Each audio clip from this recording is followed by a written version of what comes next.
뉴욕 증시가 상승 마감하면서 기대감을 키우고 있습니다. 금융위기가 없다, 이런 얘기가 나왔죠.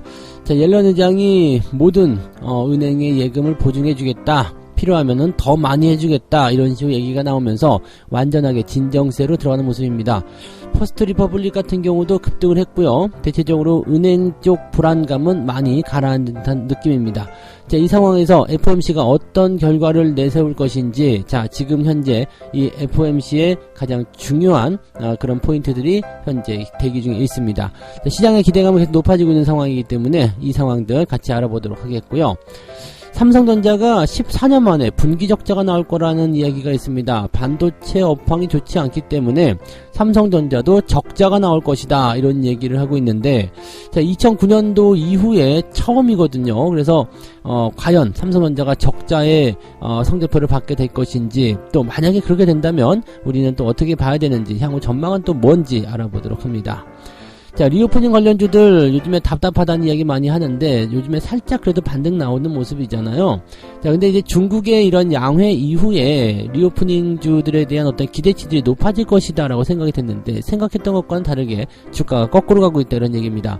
자, 중국의 리오프닝 효과는 과연 어디로 가고 있는 것이며, 또 어떠한 종목군들을 어떤 식으로 바라봐야 되는지 정말 궁금한 게 많으실 텐데요. 이 부분도 같이 알아보도록 하겠습니다.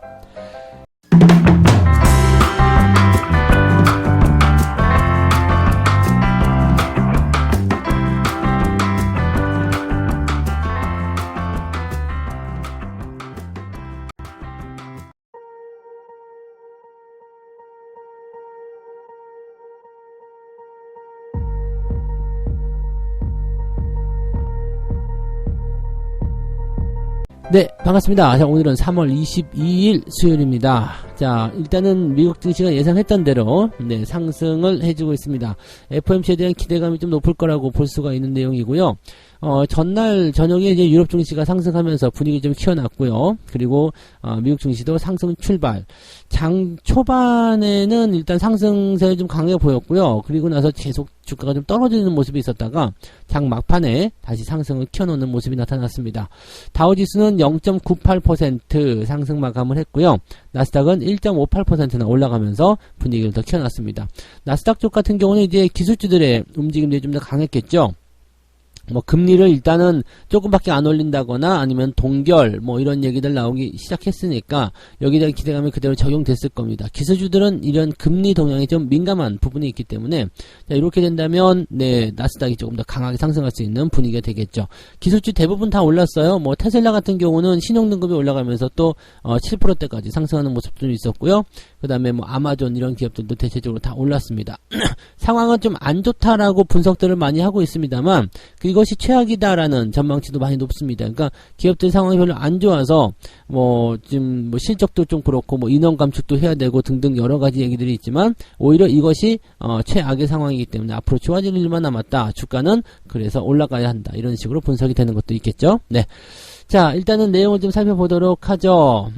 옐런 미국 재무장관입니다. 네, 이 사람이 뭐라고 그랬냐면, 은행 위기가 악화를 할 경우에 예금에 대해서는 추가적으로 보장을 해주겠다. 그러니까 추가 보증을 제공할 준비가 되어 있고, 그 다음에 어떤 위기감이 오더라도 전부 다 우리가 방어해 줄 것이다, 이렇게 얘기를 합니다.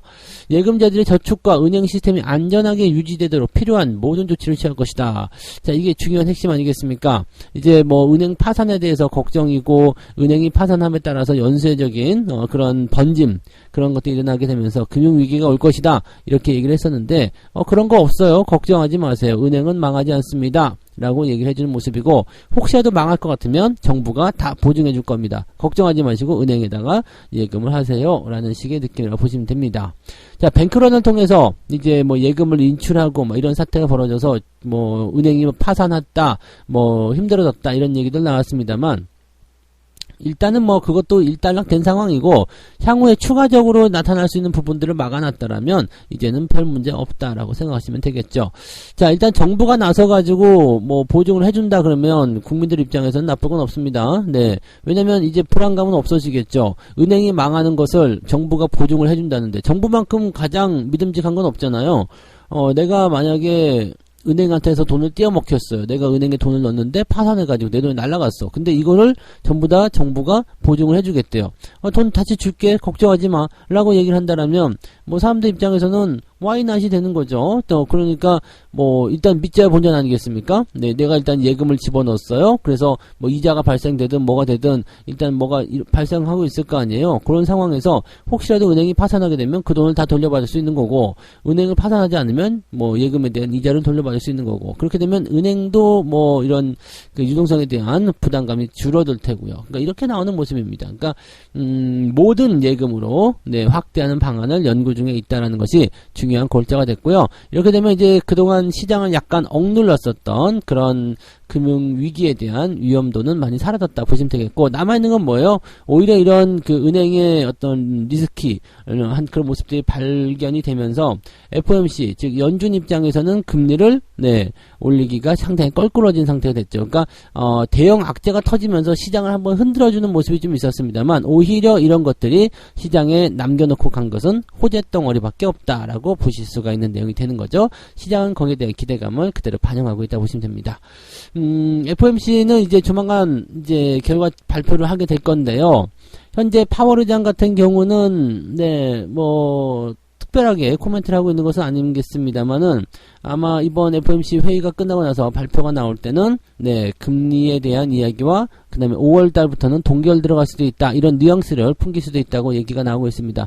만약에 5월달부터 동결을 확실시 하게 된다라면은요, 이거는 이제 시장엔 더없이 큰 호재가 됩니다. 네, 그 강달러의 어떤 종말 이런 것들도 얘기해 줄 수 있는 부분이 좀 되는 거고, 전체적으로 이제 기업들의 실적도 가파른 성장성을 보이게 되겠죠. 그래서 1분기가 어떻게 보면 실적의 최악의 시점, 이렇게 통과가 되는 그런 상황이라고 보실 수도 있을 것 같아요.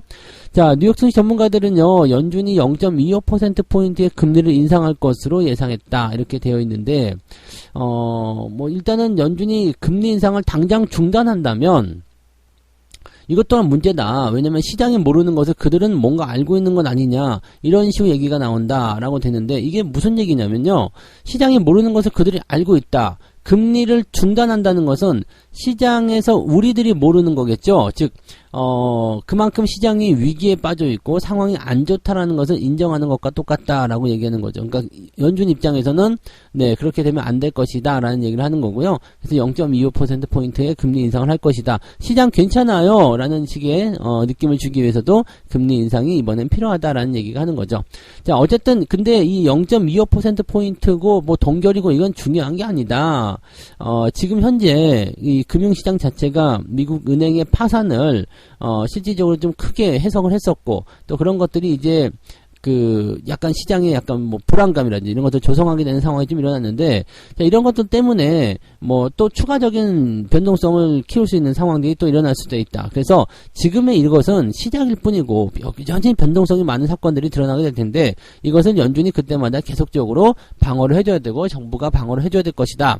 자, 그러니까 결과적으로는 지금 0.25에 대한 그런 금리 인상을 뭐 동결하고 싶을 거지만, 네, 살짝이라도 인상을 해줘야 되지만 결과적으로는 금리 동결로 갈 수밖에 없을 것이다 라는 식으로 얘기가 되는 거죠. 그러니까 지금은 신중한 접근을 하겠지만 일단은 금리 동결까지는 어려울 것이고, 이번에는 올려놓고 그 다음에 5월달부터는 금리를 동결할 가능성이 높다라고 얘기를 하는 부분이 되는 겁니다. 자, 악재는 해소가 되고요, 금리의 방향도 완만하게 그렇게 우리가 원하는 쪽으로 가게 된다면 부담은 없어질 것 같습니다. 그리고 연준 입장에서도 이번에 0.25를 올려놓고 나서 지금 보면 이제 4월달 CPI, 5월달 CPI 다 확인을 하고 나서 또 이 다음번 금리 동결에 대한 결정을 내릴 수 있기 때문에, 물가가 많이 내려가 있으면은 연준이 동결을 하기에도 모양새 나쁘지 않죠. 물가가 많이 안정화를 보임에 따라서 네, 이렇게 했다. 지금 뭐 4월달이나 5월달까지 넘어가면은 5%대로 진입하는 것은 확실해 보이잖아요. 그럼 이 정도라면 금리 동결하고 좀 상황을 모니터링 하겠다. 그 다음에 뭐 4%대 또는 뭐 3%대 이렇게 금리 물가가 계속해서 떨어지게 된다라면, 그럼 이제는 뭐 금리 인하를 좀 해보겠다든지 아니면 동결을 더 이어간다든지 등등의 얘기로 나올 수가 있는 거죠. 그 사이에 이제 기업들은 어느 정도 실적을 회복하는 모습과 그 다음에 경기가 다시 좋아지는 모습으로 갈 수 있다. 이렇게 보시면 되겠습니다. 금리가 사실은 급격하게 오르지 않으면 아무런 문제가 없습니다. 그래서 그런 상황으로 본다라면 지금 이런 흐름들은 네, 시장에게는 상당히 우호적일 것이고요. 예상했던 것보다 조금 빠르게 네, 경기 회복세가 일어나게 돼서 주가 상승이 더 빠른 속도로 발생할 수 있다라고 보시면 되겠습니다.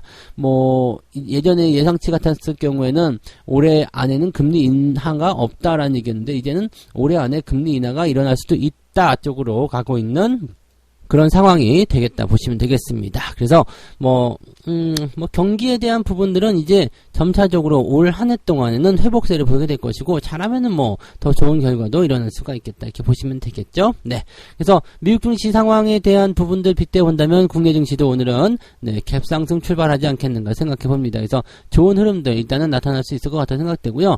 종목들이 전체적으로 좀 올라가는 분위기 속에서 이제 급등주들에 대한 움직임이 어떻게 나올 것인가 이게 중요하겠죠. 급등주들은 급물살을 타고서 더 많이 올라갈 것인가 아니면 종목들 골고루 시장 골고루에 매수세가 들어가게 되면서 급등주들은 조금 내려갈 것인지 이런 부분들도 체크할 필요는 있겠습니다. 급등주 쪽으로 여전히 자금이 많이 몰린다라면 시장 자체의 상승률은 좀 제한적일 수밖에 없다. 이 부분도 참고하셔야 되겠고요. 네, 두 번째 이야기 넘어갑니다. 삼성전자가 이제 적자에 시달릴 것이다 이런 얘기가 나왔는데 자, 이 리포트가 적자 리포트가 나왔어요. 네, 다올 투자증권인데 여기서 이제 보고서를 제출했는데요. 1분기 매출액은 전년 동기 대비 감소한 61조 3천억일 것이고 영업이익은 손실이 될 것이다. 680억 원대에 달하는 손실이 나올 것이다 라고 되어 있습니다. 매출이 61조가 나왔는데 손실이 나온다. 영업이익이 영업 손실이 나온다. 적자다.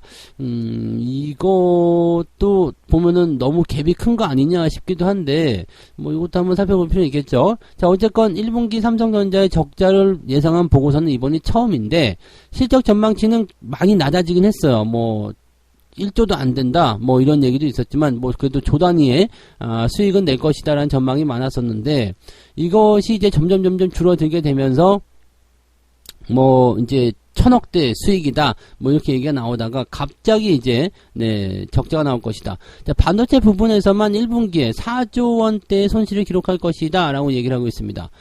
4조 원대요. 반도체에서만요. 네, 지금 하이닉스 같은 경우도 뭐 4조 원대 전체적인 손실이 나올 것이다 얘기 나오는 부분이긴 한데 삼성전자는 이제 규모가 더 크다 보니까 이제 1분기에만 4조 원대 반도체에서만 나올 것이다 라고 되어 있는 모습인데 여기서 또 한 가지 생각해 볼 만한 부분은 반도체에서 그래서 4조 원대의 손실을 기록한다고 해서 과연 네, 이렇게 삼성전자가 적자가 나올 것인가 생각해 봐야 돼요. 뭐 잘 아시겠지만 네, 삼성전자의 실적이 그래도 뭐 조 단위의 네, 그런 수익성을 보여주고 있었는데 이게 지금 이렇게 되어 있다. 작년 같은 경우는 이제 뭐 사상 최대 매출, 뭐 물론 주가는 계속 떨어지는 상황이었습니다만 사상 최대 실적 뭐 이런 게 나오면서 10조 원대가 넘는 그런 이익을 또 보이기도 했었단 말이죠. 물론 그때와 지금은 상황이 다르다라고 보시겠습니다만 삼성전자의 전체 실적은 반도체만 있는 건 아니잖아요. 뭐 휴대폰이나 가전 이런 쪽도 있기 때문에 과연 네 그쪽에서 저 정도도 못 벌고 있는 것인가? 반도체에서 일단 수익이 나면은 뭐 10조 원대가 나올 수 있다, 뭐 7, 8조 원대 나올 수 있다 치지만 과연 그렇게 되는 것인가? 반도체 손실이 다른 부분의 이익률을 전부 다 깎아먹게 될 것인가 이런 것들에 대한 부분일 것 같아요. 자, 일단은 네 재고에 대한 부분들 이 뭐 창고에 처박혀 있는 재고 품목이 되겠죠. 그래서 이런 부분들에 대한 부담감 그리고 판매량의 판매 단가 하락 이런 것들에 대한 부분이 대규모 손실로 이어지고 있다라고 되어 있는 모습인데 일단 뉴스상에서는 지난 4분기에 이어서 올 1분기까지는 실적이 안 좋을 거다라는 전망치는 어느 정도 내세웠기 때문에 우리가 어느 정도 알고는 있는 상황이긴 합니다. 그리고 이렇게 그 실적이 안 좋은 부분들은 조금 빨리 앞당겨져서 뭐 2분기부터라도 실적이 네, 개선이 될 것이라는 얘기로 전망들이 나오고 있기 때문에 일단 1분기 실적 감소에 대한 부분은 어느 정도 예상을 해야 되긴 하겠습니다만 과연 적자까지 나올 것인가 라는 생각도 해볼 필요가 있을 것 같기는 합니다. 네, 근데 뭐 적자가 나온다고 해서 뭐 주가 떨어지거나 그러진 않고요. 뭐 쉽게 얘기하면은 이제 작년 1월달 같은 경우는 이제 사상 최대 실적에 대한 기대치가 높았음에도 불구하고 주가가 막 큰 폭으로 계속 떨어지고 있는 모습이었잖아요. 주가가 얼마만큼 많이 올랐느냐 아니면 아직도 바닥에 있느냐에 따라서 이 실적 전망치와 무관하게 움직일 수 있다는 것을 기억하실 필요가 있겠습니다. 기업의 실적 가능성, 이런 그 실적 전망치, 뭐 실적에 대한 실질적인 보고서 이런 것들 살펴보게 되면 2009년도 1분기 이후에 14년 동안 삼성전자는 단 한 번도 분기 적자를 기록한 적이 없다라고 되어 있습니다. 1분기 영업 이익 전망치를 보통 이제 1조 원대에서 1000억 원대로 대폭 하향 조정한 데도 있었고, 그 다음에 반도체 부분에서 손실이 많이 나올 것이다. 그 다음에 2분기에도 실적은 더 나쁠 것이다. 뭐, 그 다음에 이제 영업 손실이 더 확대될 것이다. 뭐, 이런 식으로 얘기를 하고 있는 모습인데, 과연, 네, 그렇게 나올 것인지는 한번 지켜봐야 됩니다. 네. 삼성전자의 적자 소식은 14년 만에 처음이다. 그때는 뭐 금융위기가 있었고, 전체적으로 이제 경기가 많이 위축된 상황이었는데, 그때와는 또 조금 다르잖아요. 아무리 뭐 경기가 위축했다고 하더라도 그런 부분이 좀 있을 테니까. 근데 이거는 이제 조금 또 생각해 볼 만한 게, 중국이 그동안 이제 폐쇄, 봉쇄 조치를 좀 오랫동안 했었기 때문에 중국 쪽으로 팔아먹는 반도체 양도 제법 있단 말이에요. 근데 이제 미국의 어떤 이런 조치라든지 이런 것들이 중국에 대한 어떤 그 반도체 조치 이런 것들 있잖아요. 그래서 그런 것들이 조금 뭐 삼성전자나 이런 기업들을 반도체 기업들을 좀 힘들게 한 것은 아니겠는가라는 생각도 해볼 수 있겠고, 그러니까 뭐 실적 같은 부분들이 크게 대폭 늘어날 수 있는 상황은 아닐 것 같다라는 생각을 좀 해볼 수 있긴 한데, 지금 상태에서 적자까지 논할 정도의 상황인가라는 부분은 한번 생각해 볼 필요가 있겠죠. 자, 지금 앞다퉈서 지금 1분기 실적 전망치를 많이 낮춰놓은 상태예요. 이거는 지난번에 설명드렸지만 이 기업들의 그런 어떤 실적과 관련된 부분에서 예상치를 상회하는 그런 효과가 일어난다. 실적 발표가 실제로 일어나게 되면요. 자, 적자를 예상했는데 흑자가 나왔다라든지, 뭐, 이번 연도, 이번 분기에는 뭐 1000억 정도의 그런 수익을 기대했는데 갑자기 뭐 한 5천억, 1조 이렇게 돈을 벌었다라든지 이렇게 나오게 된다면요, 이 상태에서의 기대치들은 굉장히 커질 수 있는 상황이 좀 됩니다. 그러니까 어닝 서프라이즈가 나오는 거죠. 그러면은 손실 중인 기업이라도 또는 적자 중인 기업이라도 수익을 크게 낼 수 있는 상태가 좀 될 수가 있습니다. 그래서 이렇게 뭐 만약에 분기 실적에 대한 부분이 이제 1000억 원이니까 이렇게, 또는 뭐 적자가 나왔다라고 한다면 올 한 해 동안에 삼성전자가 벌어들인 돈이 없을 수도 있다는 얘기가 될 수도 있거든요. 그러니까 과연 그런 부분들이 현실화될 것인지는 우리가 상황을 좀 지켜보면서 가야 되겠죠.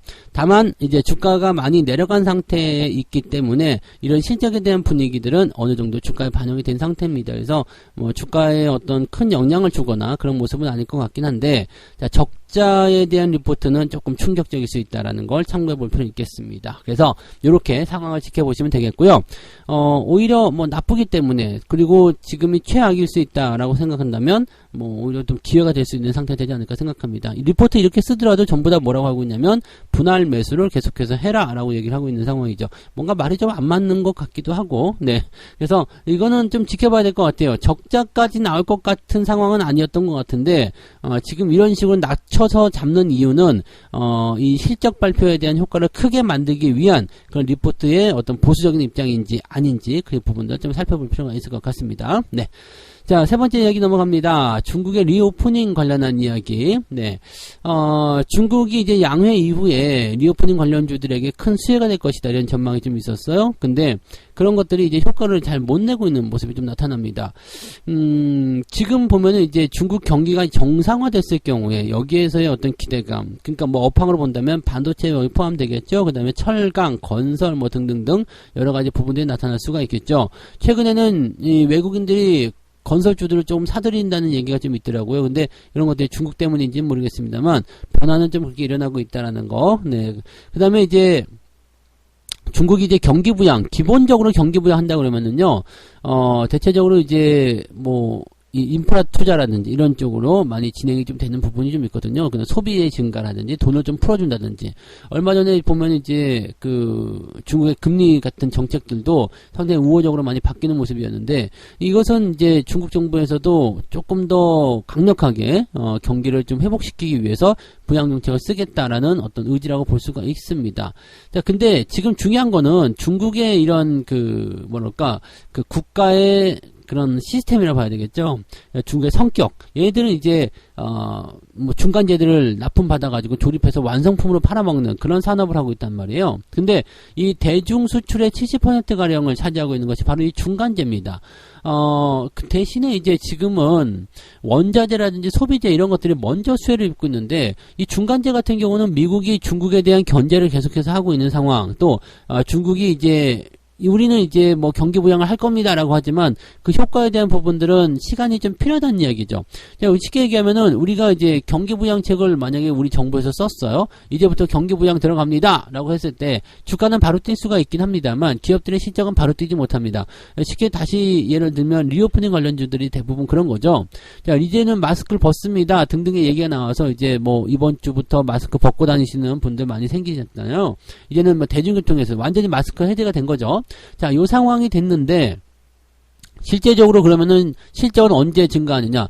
이번에 1월달, 뭐 2월달, 뭐 이럴 때 그 여행 가시는 분들 굉장히 많았었잖아요. 그럼 여행주들의 실적이 바로 나타나느냐? 그게 아니죠. 1분기 실적 발표가 되는 시점, 즉 4월달 이후에 알 수가 있다는 이야기 되는 겁니다. 그러니까 우리가 그 직접적으로 겪고 있는 시점과 그 다음에 실제로 나타나는 시점은 조금 다르다라는 것을 우리가 생각하셔야 됩니다. 생각했던 보다 훨씬 더 뒤에 그 효과가 일어날 수가 있어요. 그러니까 이 리오프닝에 대한 어떤 효과 이런 것들을 기대하시려면 여기도 마찬가지죠. 중국도 지금 경기 부양을 진행합니다 라고 되어 있지만 그 상황이 조금 더 시장이 진행이 되어 봐야지만이 우리 기업에게 효과가 나올 수 있다라고 볼 수가 있습니다. 현재로서는 원자재 혹은 소비재 관련한 종목군들이 더 중요하다라고 얘기를 하고 있습니다. 반도체, 전기전자, 음식료 이쪽에 대한 호재가 작용될 것이다. 근데 여기서 지금 보시면 반도체와 전기전자 쪽에서의 주가 반등이 일어날 것이다, 호재가 될 것이다 얘기 하잖아요. 근데 삼성전자의 뭐 이런 실적이나 상황은 안 좋을 것이다. 이것도 사실 잘 안 맞아요. 그러니까 이런 부분들은 각자의 어떤 상황에 맞춰가지고 자기들이 원하는 대로 얘기를 하고 있는 것 같다 생각되죠. 사실 뭐 이런 예상치들은 별로 쓸데가 없는 얘기긴 합니다만 흐름이 어떻게 가고 있는지, 어떻게 보고 있는지에 대해서 알 필요는 있는 거죠. 또 정유화학, 엔터, 미디어, 패션 뭐 등등 수혜가 된다. 뭐 이제 게임 판호도 계속 열리고 있다. 그래서 게임주도 수혜가 된다. 철강, 비철금속 등 수혜가 된다. 뭐 중국에 의존하는 경제적인 어떤 분야가 크다 보니까 아무래도 그런 게 있긴 하겠습니다만 아무튼 이런 것들 대체적으로 다 되어 있다. 그래서 원자재, 소비재 이런 쪽 분명히 포지션들이 있다라고 보실 필요는 있을 것 같습니다. 이것은 리오프닝에 대한 또 경기 정상화에 대한 당연스러운 내용이고요. 지금 시장에선 이제 중국의 이런 리오프닝, 낙수 효과를 확대해주는 그런 분야를 보기 위해서는 중국의 국내 총생산, 이 GDP에 의미 있는 성장이 있어야 된다 이건데, 이 총생산을 조금 보수적으로 잡았죠 이번에 중국에서. 근데 GDP가 계속해서 성장하게 되면 미국은 견제를 더 강하게 해줄 거예요. 왜냐면 이대로 성장해 버리게 되면 인구가 많은 중국이 경제대국 1등으로 올라갈 가능성이 매우 높겠죠. 물론 가만히 있어도 뭐 아무리 힘을 쓴다고 하더라도 중국이 일단 1등의 타이틀을 거머쥐는 데는 몇 년 안 걸릴 것 같긴 합니다만 이 시기를 늦추기 위해서는 미국이 전부 다 더 거센 그런 어떤 제재를 가할 가능성이 높다라고 보시면 되겠죠. 중국도 약간 좀 양심 없이 하는 것도 좀 있습니다만 미국도 너무 세게 때리는 것도 좀 있긴 있죠. 자, 공급망 안정을 위해서 미중 관계 개선, 이게 또 중요한 포인트인데 이게 쉽지는 않을 거라 보시면 되겠습니다. 네. 자, 그럼에도 불구하고 리오프닝 수혜주는 역시 주목을 해야 된다라고 얘기합니다. 경기 부양의 의지가 약한 것은 아니다 이거죠. 약한 것은 아니고 현재로서는 이제 시진핑이 장기 집권을 하게 되면서 뭐 이제 물갈이도 하게 되면서 약간은 뭐라 그럴까요? 보수적으로 조금 돌아서고 있는 듯한 느낌, 약간 방어, 그러니까 내부 결속을 다지기 위한 그런 움직임으로 가고 있는 그런 내용인 것 같다라고 생각이 되는 부분입니다. 경기 부양에 대한 효과를 통해서 더 많이 끌어올려 놔야지만이 좋아질 것 같다 생각이 드는 거죠. 자, 이번에 뭐 코로나 이전 상황만 하더라도 시진핑에 대한 인기도가 상당히 높아졌습니다. 뭐 장기적으로 집권하더라도 반대할 사람은 별로 없었을 건데 중국의 이번에 코로나 봉쇄 정책이 얼마나 사람들을 핍박을 많이 했는지, 그냥 막 시위가 일어나고 막 그랬지 있잖아요. 그러니까 중국에서 시위가 일어난 거는 그 쉽게 볼 수가 없는 내용입니다. 근데 그렇게 대규모 시위가 일어나서 중국 정부에서도 그렇게 뭐 봉쇄를 풀어주고 막 이런 얘기 순식간에 나타나잖아요. 그러니까 이것도 역시 마찬가지라고 봐야 됩니다. 그러니까 이러한 부분들이 지금 현재 중국으로서 약간 몸살이면서 살살 가게끔 만들어주고 있는 것 아니겠느냐라는 식으로 얘기가 나오는 거죠. 자, 어쨌든 경기 부양에 대한 그런 기대치들은 여전하다고 보시면 됩니다. 그리고 뭐 국내뿐만 아니라 뭐 전 세계적으로 지금 경기 부양에 대한 의지가 활활 불타고 있다라고 생각하시면 되기 때문에 이 경기 민감주에 대한 섹터는 계속적으로 관심을 가지셔야 되고요. 리오프닝에 뭐 중국 리오프닝 한다고 해가지고 우리나라 뭐 여행주가 갑자기 뭐 급등을 한다든지 이런 식으로 연결을 시키는 것은 아닙니다. 다만 이제 뭐 해외 카지노 같은 경우는 외국인 카지노 같은 경우는 어느 정도 수혜는 될 수 있겠죠. 근데 그런 것들은 제외한 부분에서는 그렇게까지 갑자기 뭐 드라마틱하게 반등이 나온다거나 그러지 않습니다. 리오프닝 관련주들은 올 한 해 동안 내내 지켜봐야 되는 어떻게 보면 장기 전략이라고 봐셔야 되겠죠.